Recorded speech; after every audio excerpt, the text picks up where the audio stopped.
Hey folks, so today's video is going to be challenging the assumption that progressive tension overload is the answer to all of your muscle building goals. I'm going to present you with 4 different scenarios where progressive overload can let you down and talk about those so you can avoid those traps. The goal of this is not to demotivate you in any way. It's actually to provide you with potential solutions to problems that you will run into, problems that I ran into when I was coming up, hopefully so you guys can pole vault those issues in a much quicker time than I took to pole vault my issues as I was coming up. So getting straight into it, the first issue that I want to speak about is not doing enough to see progressive overload occur.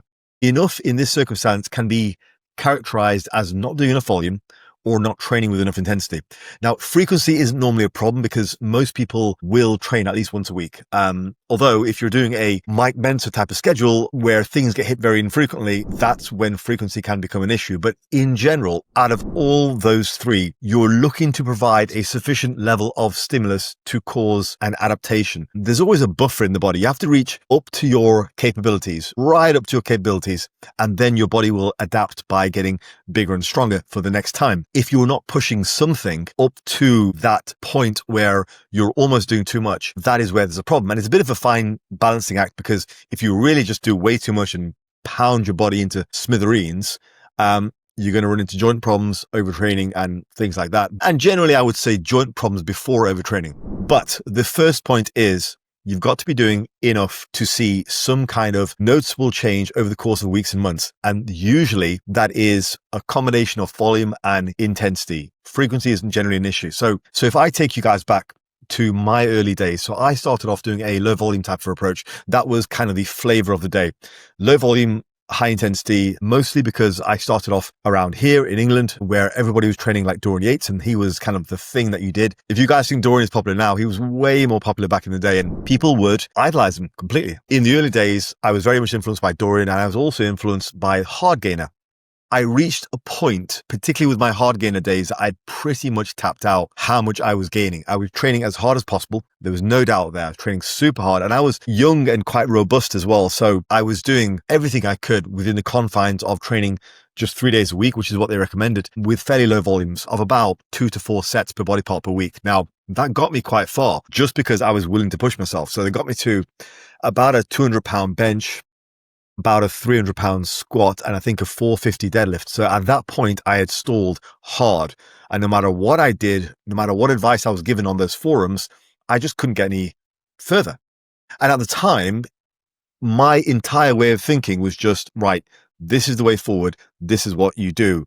And the entire philosophy back then was just, if you can bench 300 pounds, squat 400 pounds, deadlift 500 pounds, you'll be big, which I do still believe in. But the issue was with what they said to get there. That was the solution, but it was almost a prescription as well. You know, the answer was, well, just do that. Just add weight to the bar and do that. The silent assumption being you've got to do it in a fairly low volume way and be very specific. Now, what I later found out was it's not that simple. You can't just add weight to the bar every week with a low volume approach. You have to do additional things. So in the end, I had to raise my volume. I had to break out of my own boundaries of thought, and I had to do more volume because my intensity was completely maxed out and my frequency was sufficient. I was training a body part roughly every 5 days, which was okay. Maybe I could have done that twice a week and I would have gained better, but then that would have also knocked up my frequency as well, my volume. So the first point is that you're not doing enough, and enough could be usually a combination of volume or a lack of training intensity. Now, in more recent years, I focus more on training intensity because I think that's what the majority of people who I run into need to work on. Volume is something which is discussed endlessly. And I think one of the consequences of the modern era of very volume-centric discussions is that people tend to not have so much an issue with volume. Volume is probably not the thing these days that is going to hold you back.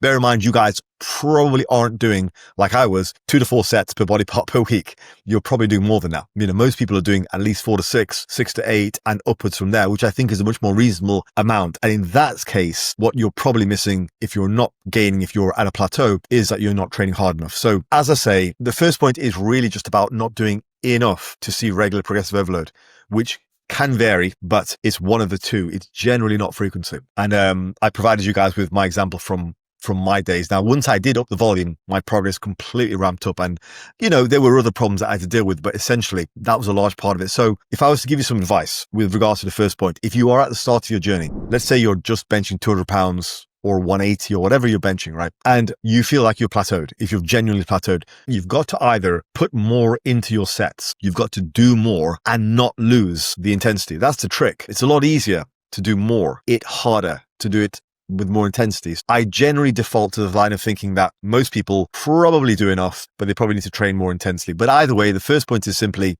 you need to do more to create that adaptation and to be able to continue to add weight to the bar. So that is the first instance of where progressive tension overload might let you down. You might not be able to put weight on the bar because you're not doing enough in the session or across the weeks to actually cause the adaptation. Now, the second thing that I would say is mistaking overload for progression. So it's not enough just to add weight to the bar. Even if you do that for the same number of sets and reps, you can see how this stuff starts to get quite tricky because you can add weight to the bar with the same sets and reps, but lead to nothing. You get this all the time. People will say, I added weight to the bar, but I didn't get any bigger.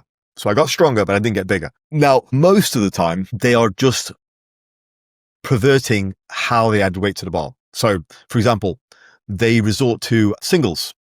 They resort to very low volumes, like a powerlifting kind of thing, where they're peaking and they're not really gaining the mass alongside the strength. Because upping your 3 sets of 10, for 20 kilos, that's going to be a pretty solid sign that you've gained muscle. Upping your bench press 1 rep max even by 20 kilos, it's not necessarily going to result in anywhere near the same amount of muscle mass as you would if you had 20 kilos on top of your 3 sets of 10. That's a lot harder. So a symptom of this problem is when people say they got stronger, but they didn't get bigger. And you see that all the time. Now, in terms of how this happens, one of the ways, like I've just explained, is people tend to go with either low rep or low volume routines as kind of peaking.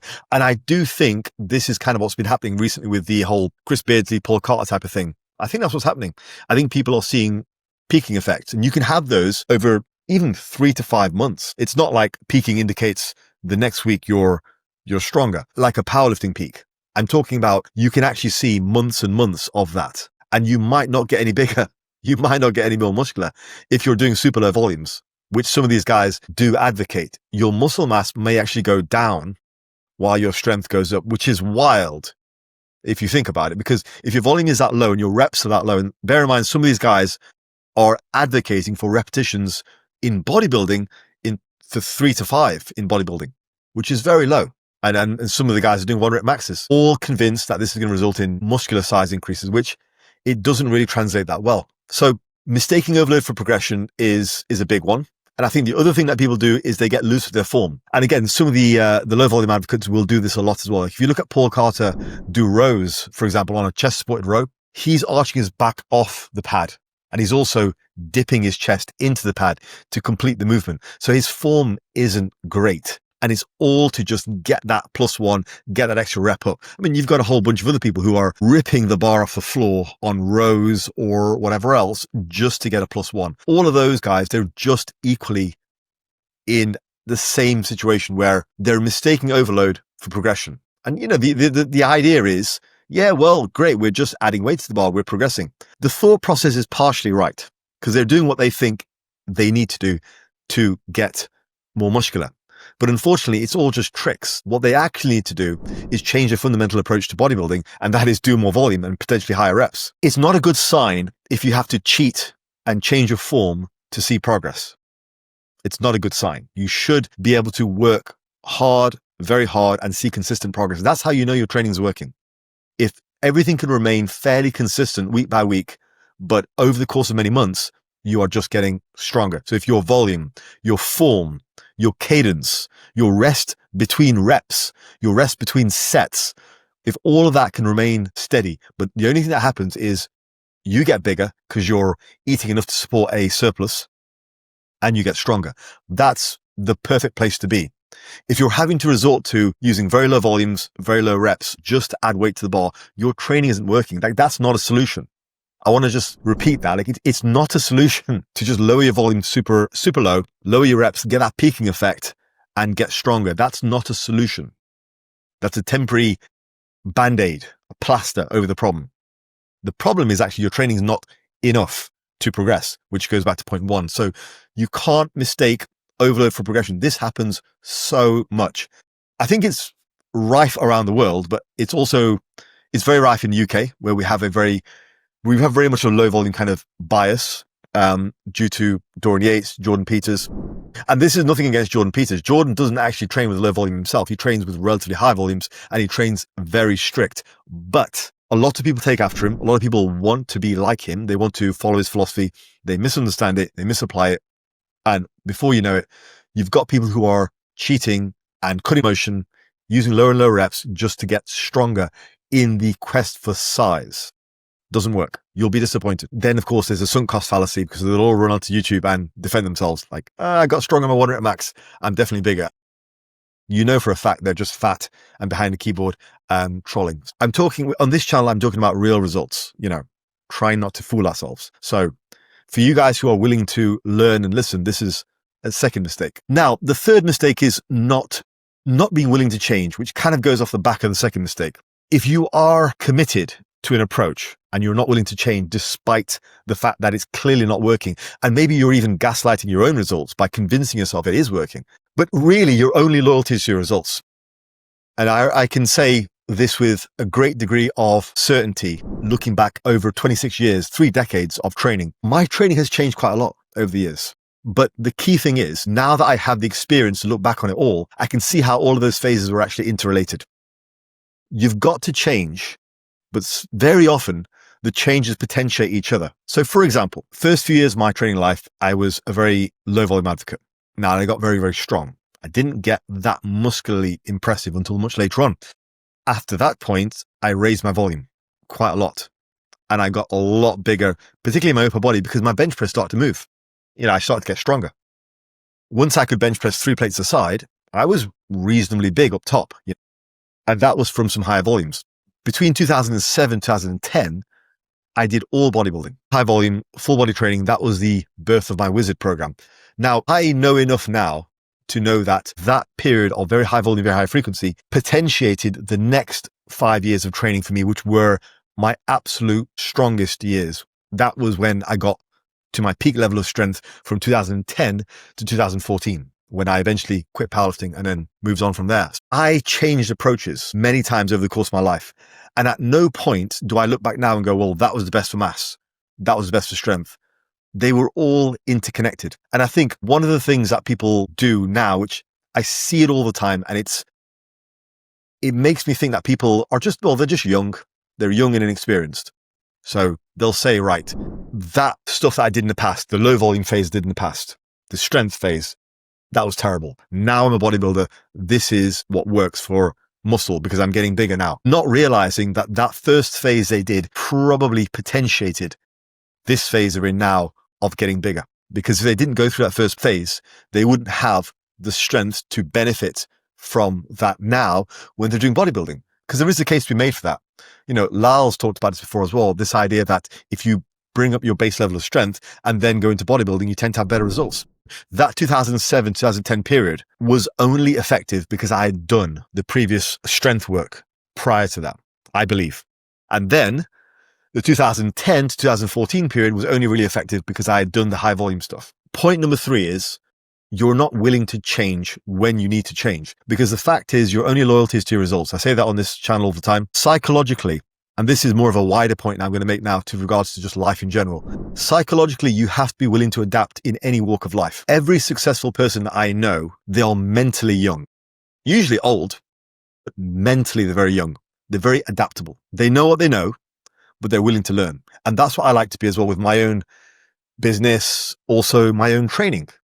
And it's one of the personality traits that has done a lot for me over the course of the last 26 years. Like, I've always been willing to listen to people and change if something's not going right. I'm willing to soak up information. I've talked about this before, having that white belt mentality. Psychologically, if something's not working, you have to be willing to change.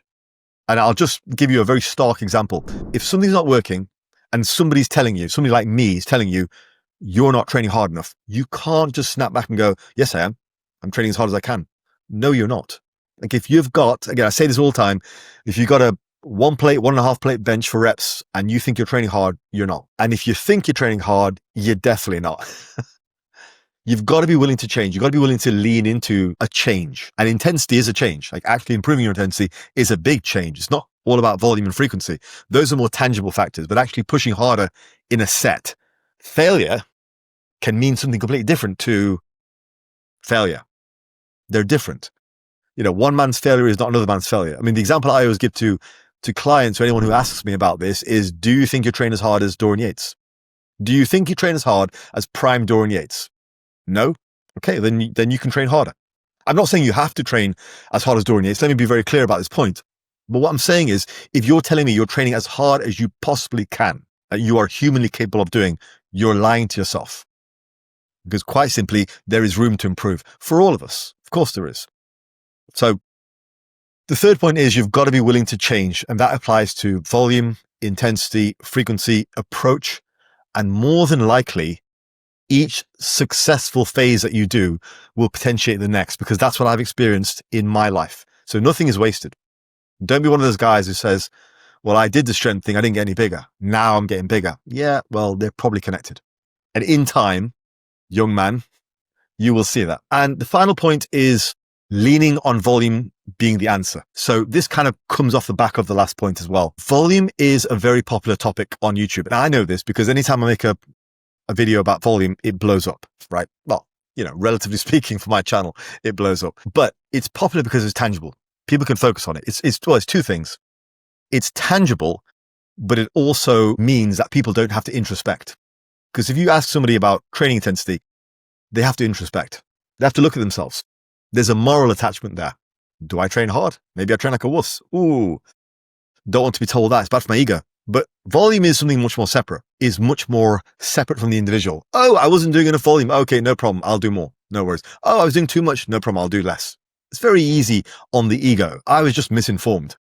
That's fine. What people hate to hear is that they're not training hard enough. It's the same with diet. I wasn't losing fat because of my insulin response. Oh yeah, of course. No, of course. I was eating the wrong things. Of course. It's my insulin levels. That's why I'm not losing fat. It's not the fact that I was just eating too much fucking food, because that's a moral judgment at that point. Well, it can be. It shouldn't be, but it can be. And that's how people take it. And that's the harder pill to swallow. And I'm not saying, intensity is more important than volume. All I'm saying is it's so easy to focus on volume, just like it's so easy to focus on the type of diet. It's a lot harder to just get your tracking in order and train harder. But ultimately, that might be the avenue you haven't yet explored, which is why it's important to do it. The fourth point is where progressive overload can go wrong.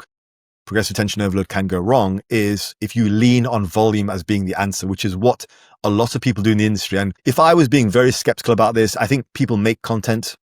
And when I say content, at this stage in the science-based sort of world, I'll just add in all the studies with that as well, because that's just, at this point, it's just content. So when people do so much on volume, I think they do it knowing full well it's a very popular topic, which is going to get them views and likes and attention, which means they're going to get more signups to their coaching, to their seminars, to their books, just more clout in general, which leads to more money.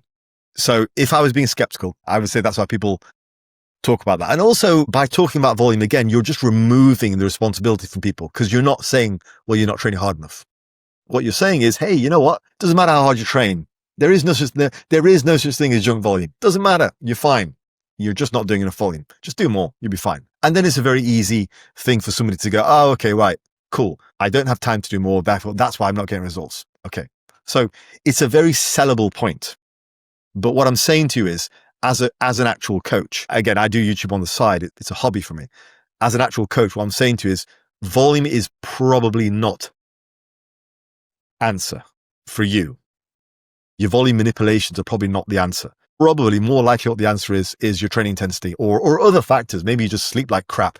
Maybe you eat like crap. Maybe you don't eat enough protein. You do 25 sets per body part per week, as is the recommendations, but your protein is like 50 grams a day because you just can't eat that much food. Or you eat well for a few days and then you just pig out.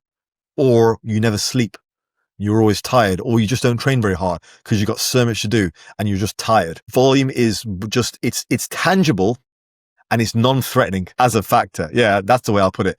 It's tangible and it's non-threatening. Intensity forces you to look at yourself just the same way as if you're trying to drop body fat, you're not dropping body fat. For some people who have a bad relationship with food and a bad relationship with calorie counting, it's easier for them to accept the notion that they might just be eating the wrong things. Because with body weight and body fat, there's all kinds of feelings of shame and everything as well. Bottom line is, if you're not dropping enough body fat, you're eating too much fucking food. It's the same with training. More than likely, if you're plateaued, genuinely, more than likely, you are doing enough volume, because you're probably not doing what I was doing when I was plateaued with volume, which was 2 to 4 sets per body part per week. You're probably doing more than that. So it means your volume is just not that effective. More than likely. And I'm sure we're going to hear from that one exception in the YouTube comments, hey, all good, right? You can convince yourself all you like. I'm not. It's of no concern to mine if you don't want to listen. But what I'm saying is, I've been coaching for 2 decades now. These are things that I've seen. So I'm going to wrap that up. And as with all these things, all I'm doing is sharing my experience. I don't have anything to be gained from lying to you guys. This is quite simply my experience from, at this point, dozens, hundreds, maybe thousands of clients after 2 decades of coaching. This is stuff that I'm giving to you as free information. There aren't a lot of very genuine accounts on YouTube doing what I'm doing. So I'll call it there, and hopefully you guys have a great week. All right, take care.